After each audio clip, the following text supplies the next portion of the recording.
Hello मेरे प्यारे साथियों, जैसा कि आप देख रहे हैं कि हम लोगों ने आज EMRS 2025 के लिए केस बेस्ड स्टडी जो होती है टीचिंग एप्टीट्यूड का 10 नंबर का ये पूछा जाता है। इसका हम लोगों ने कुछ क्लास लाया है विद कॉन्सेप्ट। ठीक है, आप लोग इस चैनल पर बने रहिए और इस वीडियो को पूरा देखिए। देखिए, इसको देखने से आपको समझ में आ जाएगा कि केस एक्टिविटी वाला जो क्वेश्चन होता है ये कैसे होता है। ये 10 नंबर का एकदम क्वेश्चन पूछा जाता है। ठीक है, 2 रहेंगे जिसमें से 5-5 नंबर के पूछे जाएंगे। आप लोग अगर हमारे नोट्स को नहीं लिए हैं तो दिए गए नंबर पर व्हाट्सएप मैसेज करके इस नोट्स को ले लीजिए। चलिए शुरुआत करते हैं हम। सबसे पहले आपका जो क्वेश्चन है, क्वेश्चन सबसे पहला जो है ये प्रकरण मतलब होता है केस जो होता है। तो एक शिक्षक ने कक्षा में विद्यार्थियों के समूह में बांटकर परियोजना का कार्य कराया। ठीक है, ये केस है, ये एक्टिविटी है। अब क्या है कि इससे क्वेश्चन पूछा गया कि इस स्थिति में शिक्षक कौन सी शिक्षण पद्धति का प्रयोग कर रहा है। सबसे पहले आप समझिए परियोजना का मतलब क्या हुआ। परियोजना जो हुआ ये प्रोजेक्ट को बोलते हैं। किसको बोलते हैं?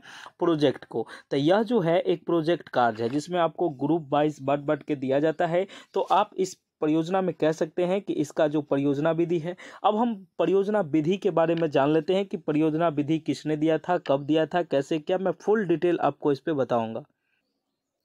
आप लोगों के लिए हम आंसर भी लेके आए हैं, क्योंकि देखिए परियोजना विधि है। अब परियोजना विधि का क्या होता है कि यह जॉन डीवी एवं किल पैट्रिक द्वारा दी गई है, जिसमें छात्र वास्तविक जीवन की समस्याओं को हल करते हुए सीखता है। अगर आप लोग कहेंगे तो हम आगे आंसर बढ़ाएंगे, और नहीं तो आप लोग खुद बताइएगा, हम आंसर का प्रैक्टिस करवा देंगे। आप लोगों ने अगर हमारा नोट्स नहीं लिया है तो दिए गए नंबर पर व्हाट्सएप मैसेज करके आप हमारे नोट्स को ले सकते हैं। ठीक है, अब हम नेक्स्ट क्वेश्चन की बात करते हैं कि देखिए जो भी क्वेश्चन है उसको बनाइए। क्वेश्चन है कि एक छात्र कक्षा में बार बार प्रश्न पूछता है और शिक्षक धैर्यपूर्वक उत्तर देता है। तो यह शिक्षक के किस गुण को दर्शाता है? शिक्षक नेतृत्व करता है? नहीं, ये नहीं होगा। नेतृत्व मतलब होता है किसी चीज़ का आह्वान करना। सहनशीलता ये हो सकती है। अनुशासन तो नहीं है। अनुशासन में ये क्या होता है कि बार बार क्वेश्चन पूछेगा? नहीं।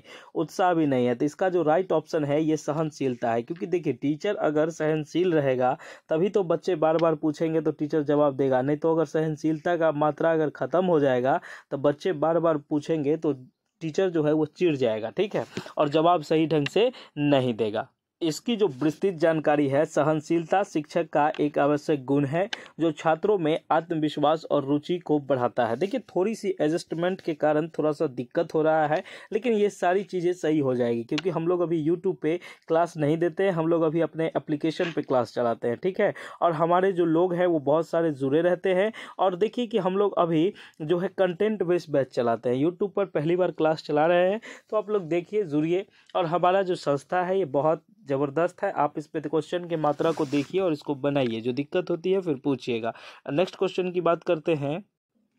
नेक्स्ट क्वेश्चन है कि शिक्षक विद्यार्थियों से उनके अनुभव साझा करने को कहते हैं। ठीक है, अनुभव साझा करने को कहते हैं मतलब अपना जो एक्सपीरियंस है वो बताइए। यह किस प्रकार के शिक्षा को बढ़ावा देता है? तो ये जो है अनुभवात्मक जो होता है ये शिक्षा को बढ़ावा देता है। इसका आंसर जो है अनुकरण मतलब होता है किसी चीज़ को देख के अनुकरण करना। श्रवण मतलब सुनना। स्मरण करना मतलब चीज़ें को याद करना। लेकिन ये जो होता है अनुभव के आधार पर, तो ये बोलते हैं। ये जो है ये जॉन डीवी ने दिया था। ये जो है ये जो अनुभवात्मक शिक्षक जो होती है ये जॉन डीवी ने दिया था।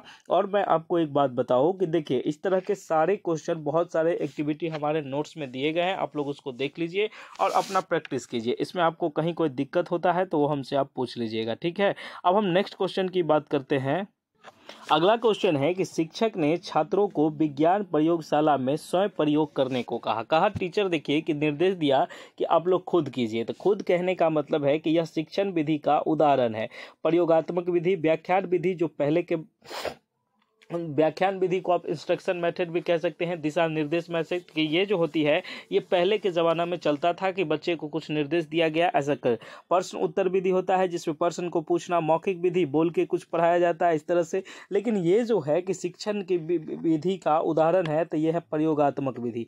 आप किसी चीज़ को प्रैक्टिकल करके बच्चे ज़्यादा सीखते हैं। ये बात एकदम चीज़ समझिएगा कि ये उनके जीवन के रियलिटी से जुड़ता है। और इसका जो राइट आंसर है ऑप्शन ए हो गया। ठीक है, प्रयोगात्मक विधि। देखिए बच्चे इसमें प्रयोग के द्वारा बहुत कुछ सीखते हैं। अब बहुत सारे बच्चों के डिमांड आ रहे हैं कि सर इंग्लिश में नोट्स को बताइए, तो इंग्लिश में भी नोट्स हम आपको अगले से, ये नोट्स तो अवेलेबल है इंग्लिश में, लेकिन क्लासेस हम अगले बार से इंग्लिश में भी रखेंगे। ठीक है, अब हम जो अगला क्वेश्चन आपको बता रहे हैं उसको आप देखिए। अब अगला जो आपका क्वेश्चन है यह है कि एक शिक्षक, केस क्या दिया हुआ है कि एक शिक्षक विद्यार्थियों को प्रश्न पूछने और विचार साझा करने का अवसर देता है।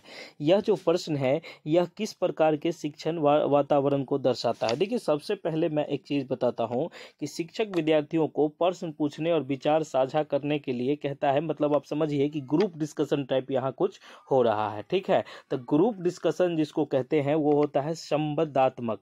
ठीक है, ये संवाद के माध्यम से बच्चे एक दूसरे से क्वेश्चन पूछते हैं, तो इसका आंसर राइट बी है। ठीक है, अब एक चीज़ बताते हैं कि दंडात्मक, दंडात्मक कोई कार्रवाई नहीं हो सकती है, ये बात तो आप भी समझते हैं। एक तरफा भी कोई फैसला नहीं हो सकता है, और निष्क्रिय तो बच्चे को समझना ही नहीं है, तो ये सब ऑप्शन इसमें गलत है। देखिए इस तरह की बहुत सारी क्वेश्चन हमारे टीम मेंबर और हमारे द्वारा जो क्लासेस चलती है हमारी उस बैच में आपको बताया गया। अगर आपको बैच में जुड़ना है तो आपको 999 रुपये का हमारा जो बैच है ये एकदम कंफर्म बैच है कि इसमें आपका सिलेक्शन की गारंटी होती है। और मैं एक चीज़ बताऊं कि टियर 1 और टियर 2 दोनों के लिए आपको बैच 999 में मिल जाएगा। इसमें कहीं कोई दिक्कत नहीं है, आप लोग दिए गए नंबर पर व्हाट्सएप मैसेज के माध्यम से आप हमसे जुड़ सकते हैं। ठीक है, और मैं आपको एक चीज़ बता दूं कि देखिए मैं आपको स्टार्टिंग में एक चीज़ बताया था कि देख लीजिए इसमें क्या है कि गुरुकुल टीचिंग स्कूल ने व्हाट्सएप नोट्स अवेलेबल है। आप इसका हिंदी मीडियम, इंग्लिश मीडियम जो भी है, ये केस बेस्ड स्टडी हम लोगों ने आपको बता दिया कि इस तरह के क्वेश्चन होते हैं, और हम लोग ने इसका फुल डिटेल आंसर भी आपको प्रोवाइड करवाएंगे। और हमारी क्लासेस जो होती है यहाँ चलती है यूट्यूब पर, पहली क्लास है। आप लोगों का अगर सपोर्ट रहेगा, आप लोगों का अगर मन होगा तो आप लोग कमेंट में रखिएगा सर अच्छा सेशन था, आप लोग इसको कंटिन्यू कीजिए, तो हम लोग इसको कंटिन्यू करेंगे। ठीक है, किसी प्रकार की कोई दिक्कत होती है या ईएमआर से जिन कोई भी है, कब एग्ज़ाम है, क्या है, कोई प्रोसेस है, किसी प्रकार की हेल्प चाहिए आपको, तो आप हमारे दिए गए नंबर पर किसी भी प्रकार की तैयारी करते हैं आप, तो ये हमसे नोट्स ले सकते हैं। ईएमआरएस का हो गया, डीएसएसबी का हो गया, बीपीएससी ट्री 4 का हो गया, आप किसी भी चीज़ की तैयारी करते हैं उसका नोट्स हमारे पास उपलब्ध है। दिए गए नंबर पर व्हाट्सएप मैसेज के माध्यम से आप हमसे जुड़ सकते हैं, इसमें कहीं कोई संदेह वाली बात नहीं है। और कोई दिक्कत होती है आप हमारे ग्रुप में जुड़ जाइए और आपको सारी निदान कर दी जाएगी। Okay, thank you so much. सबसे पहले मैं आपको एक चीज़ और कहना चाहूँगा कि जो बच्चे अभी इनका PDF चाहिए, और हाँ एक चीज़ और है कि इनका PDF कहाँ मिलेगा। सर बहुत सारे बच्चों को ये मन में है कि सर इसका PDF कहाँ मिलेगा, तो PDF आपको मिलेगा, PDF हमारे टेलीग्राम चैनल पर मिलेगा। कहाँ मिलेगा? टेलीग्राम चैनल पे मिलेगा। टेलीग्राम चैनल का नाम क्या है? तो गुरुकुल टीचिंग स्कूल। ठीक है, आप इसको जाइएगा, इसको ज्वाइन कीजिएगा, आपको वहाँ मिल जाएंगे। ठीक है, और उसमें बहुत सारी चीज़ें अवेलेबल है, आपको जो भी चीज़ चाहिए सारे चीज़ मिलेंगे। हमारे जिस तरह का लोगो यहाँ है उसी तरह का, वैसे आप डिस्क्रिप्शन में इसका लिंक देखकर आप वहाँ ज्वाइन कर लीजिए, आपके लिए बहुत ही बेहतर है। Okay, thank you so much. मिलते हैं हम लोग नेक्स्ट वीडियो में। जय हिंद, जय भारत। क्लास कैसा लगेगा ज़रूर बताइएगा। बहुत बहुत धन्यवाद। Thank you so much.